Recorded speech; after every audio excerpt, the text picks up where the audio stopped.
அம்பேத்கர் புத்தக வெளியீட்டு விழாவில் ஆதவ் அர்ஜுனா தமிழ்நாட்டில் இனி பிறப்பால் முதலமைச்சர் கூடாது, ஆட்சி அதிகாரத்தில் பங்கு வேணும் அப்படிங்கிற கருத்தை முன்வச்சதுனால விடுதலை சிறுத்தைகள் கட்சி அவர் மீது நடவடிக்கை எடுத்துச்சு. இதனால் விரக்தியான அவர் கட்சியிலிருந்து விலகிட்டார். இப்போ அவரை தொடர்ந்து விடுதலை சிறுத்தைகளின் முக்கியமான தலைவர்களில் ஒருவரான வன்னியரசு 2026 திருமாவளவன் தான் முதல்வர் வேட்பாளர், அதற்கான முன்னேற்பாடுகளை விசிகா எடுக்கும் அப்படின்ற மாதிரி சொல்ல, இவர் மீது அடுத்து நடவடிக்கை எடுக்கப்படுமா படாதா அப்படின்ற மாதிரியான கேள்விகள் இணையத்தில் இப்போ வளம் வந்துக்கிட்டு இருக்கு. தமிழக வெற்றி கழகத்தோட கூட்டணி வைக்கிறவங்க எல்லாருக்கும் தேர்தல் வெற்றிக்கு அப்புறமா ஆட்சி அதிகாரத்தில் பங்களிக்கப்படும் அப்படிங்கிறது விஜய் அவர்களுடைய வாக்குறுதி.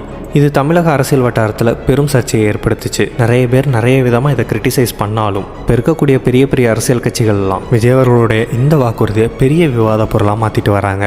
அம்பேத்கர் புத்தக வெளியீட்டு விழாவில் விஜய் அவர்களுக்கு ஆதரவு அளிக்கும் விதமாக ஆதவ் அர்ஜுனா பேசின அதே விஷயத்தை வன்னியரசு அவர்கள் ஏற்கனவே பல முறை பேசியிருக்கிறாரு. அது மட்டும் இல்லாமல் திமுகவை இந்த ஆட்சி அதிகாரம் சம்பந்தமாக பல இடங்களில் சில முக்கியமான விமர்சனங்களையும் வச்சிருக்கிறாரு. அதில் குறிப்பாக சொல்லணும்னா நியூஸ் 7 தொலைக்காட்சியில் நடந்த ஒரு நேர்காணல்ல முன்னாள் முதல்வர் கருணாநிதி நீங்கள் பொது தொகுதி கேட்கக்கூடாது அப்படின்ற மாதிரி விடுதலை சிறுத்தைகள் கிட்ட சொன்னதா ஒரு பகிரங்க குற்றச்சாட்டை முன் வச்சிருப்பாரு.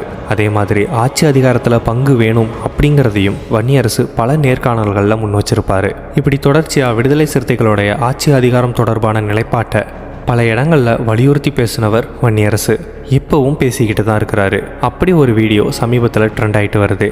அதில் என்னன்னா, ஆட்சி அதிகாரத்தில் பங்கு அப்படிங்கிறதெல்லாம் தாண்டி 2026 முதல்வர் வேட்பாளராக திருமாவளவன் அவர்கள் முன்னிறுத்தப்படுவார், அதற்கான முன்னேற்பாடுகளை விசிகா எடுக்கும் அப்படின்ற மாதிரி பேசியிருக்கிறாரு. இப்போ இந்த வீடியோவை நேரடியாக திருமாவளவன் அவர்களுக்கு டேக் செஞ்சு ஆதவ் அர்ஜுனா மீது எடுக்கப்பட்ட நடவடிக்கை மாதிரி இவர் மேலேயும் எடுக்கப்படுமா அப்படின்ற கேள்விகளை முன் வச்சுட்டு வராங்க.